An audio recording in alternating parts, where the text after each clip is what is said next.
Eu sou o Thiago Vieira, muito obrigado por estar conosco. Eu sou o Jean Regina e você está no Direito Religioso, este canal que é um instrumento da Igreja Brasileira para a discussão de teologia pública e onde o mundo do direito encontra o mundo da religião. Na série Liberdade Religiosa em Risco no Brasil. Mas merecia até uma trilha sonora, né? Isso. Eu acho que o Éder vai colocar. Ah, que beleza. Votos de hoje: Edson Fachin, Luiz Roberto Barroso e Rosa Weber. Você sabe, você está acompanhando a série, estamos aqui analisando a ADPF 811, que permitiu a proibição, o extermínio, a extinção, o fim da liberdade religiosa, da liberdade de culto, por meio de um decreto municipal do Chuí, do Oiapoque, de São Paulo, enfim, qualquer unidade da federação pode fechar os cultos. Então, Isso está liberado, fechamento de culto, pode fechar. Enquanto não fecha o YouTube, Éder, roda a vinheta.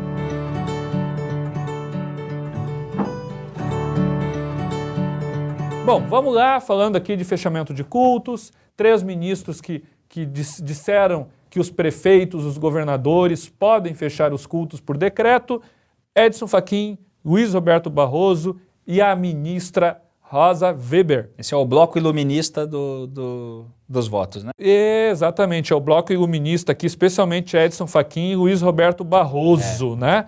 Mas o Edson Fachin, o ministro que eu tive a satisfação de conhecê-lo na questão do abuso do poder religioso, que ele já demonstrava a sua verve de deixar a fé no espaço privado, uma pessoa muito gentil, muito agradável, mas que enxerga a religião com um caráter laicista, secularista. Olha o que ele diz: que o Estado deve abster-se de invocar razões religiosas para justificar suas decisões, ok? Mas ele diz que os crentes devem justificar suas posições públicas sem recorrer à fé, sem recorrer aos seus dogmas, como que a fé, Jean, pudesse ser usada somente no quarto, na intimidade. E como se a fé fosse só um veículo litúrgico, né? O que isso te lembra? Como se fosse só um veículo litúrgico, como se eu pudesse ligar o botão. Agora eu vou ligar o botão religião do domingo, vou para a igreja, vou fazer gestinhos, vou falar palavras, vou ler o texto. Agora segunda-feira eu vou trabalhar, agora eu tenho que desligar o botão religião e ligar o botão razão, biológico, social. O que isso lembra? Iluminismo, Exato. laicismo. Porque se a minha cabeça não está iluminada pela revelação da palavra, ela está iluminada pelo quê? Pelas minhas próprias ideias que eu criticamente consigo alcançar. Alguém precisa avisar o ministro Edson Fachin que nós estamos no Brasil e que o modelo brasileiro é de uma laicidade colaborativa, que não tem nenhuma relação com a francesa, que tem relação com a norte-americana. E a norte-americana, ela parte do pressuposto que que a criatura foi dotada pelo Criador de direitos inalienáveis. Exato. É isso que o ministro Edson Fachin precisa saber, que inclusive equiparou os cultos ao atendimento presencial em bares. É a mesma história do outro ministro que comparou, acho que foi o ministro Gilmar Mendes, né? Ou não foi o Gilmar Mendes, enfim, que comparou com reunião de condomínio. Não, foi o advogado. Foi o advogado esse. O advogado. O advogado que comparou com reunião de condomínio.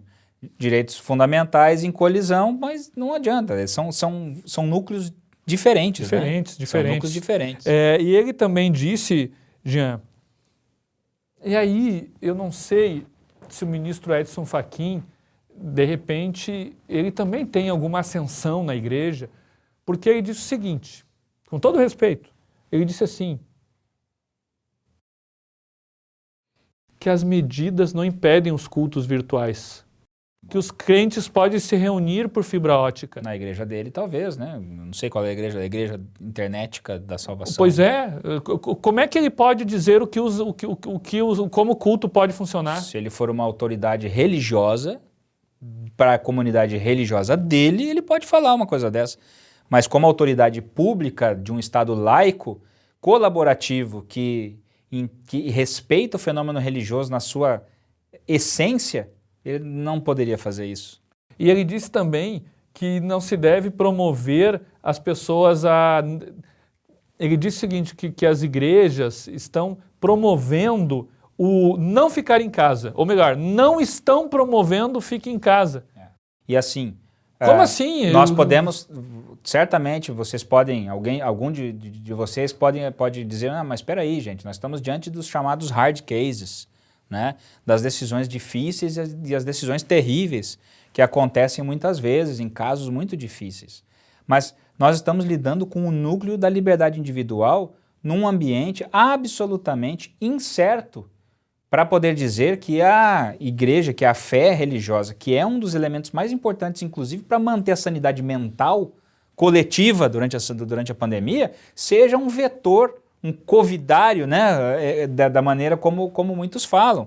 Estão assumindo posições, não se sabe exatamente por quê, mas a gente tem impressões, e as impressões desse ambiente politizado e polarizado, estão assumindo posições, e essas posições estão matando realmente o direito fundamental.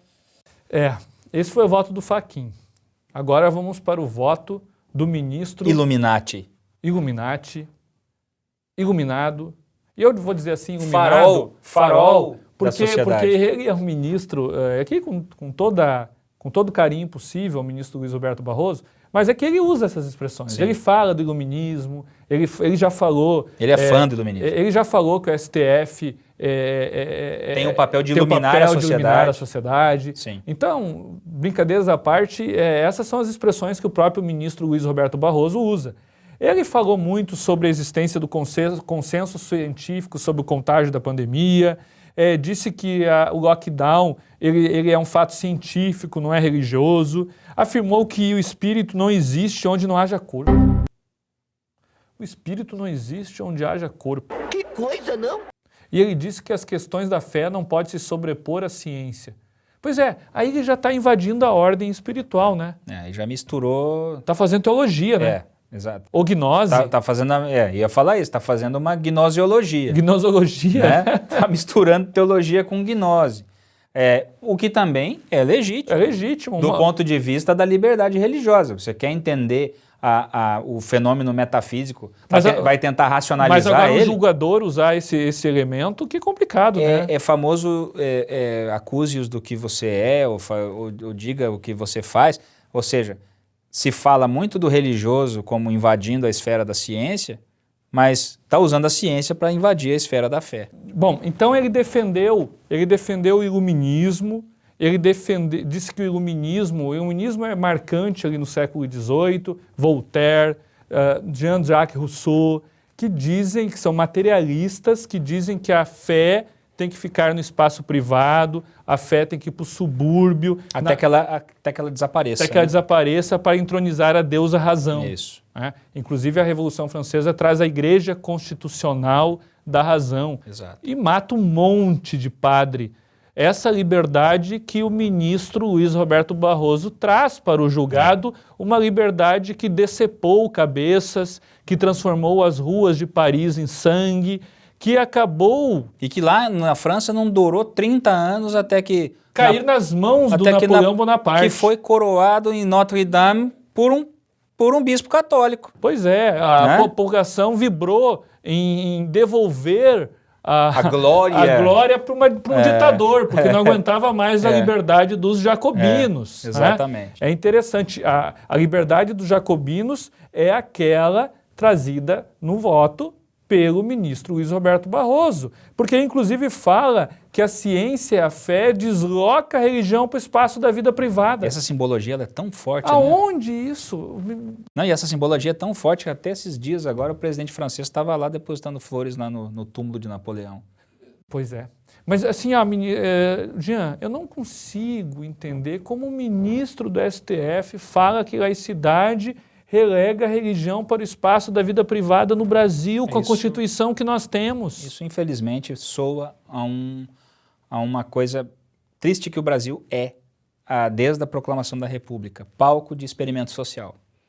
Nós somos aqui um palco de experimento de teses sociais positivistas e iluministas desde o fim do século XIX.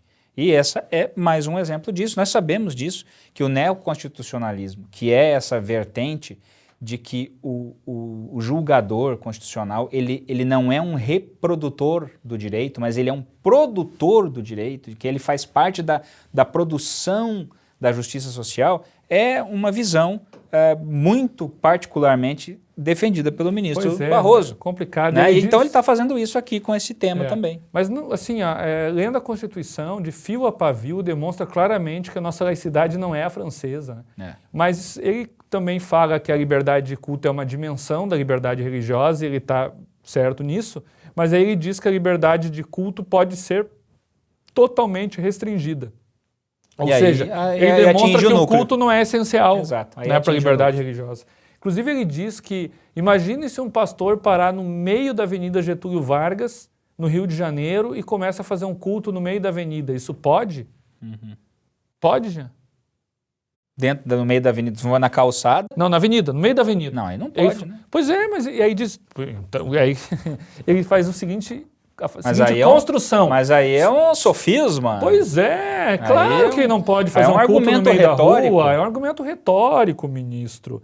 Bom, esse foi o voto do nosso ministro iluminista. E depois nós continuamos com o voto da ministra Rosa Weber, que abriu seu voto assim de uma maneira muito interessante. A ministra Rosa Weber fez uma coisa que me deixou emocionado, doutor Tiago. Ela fala da laicidade colaborativa, né? Eu não me lembro de outro julgado do STF ter usado esta expressão.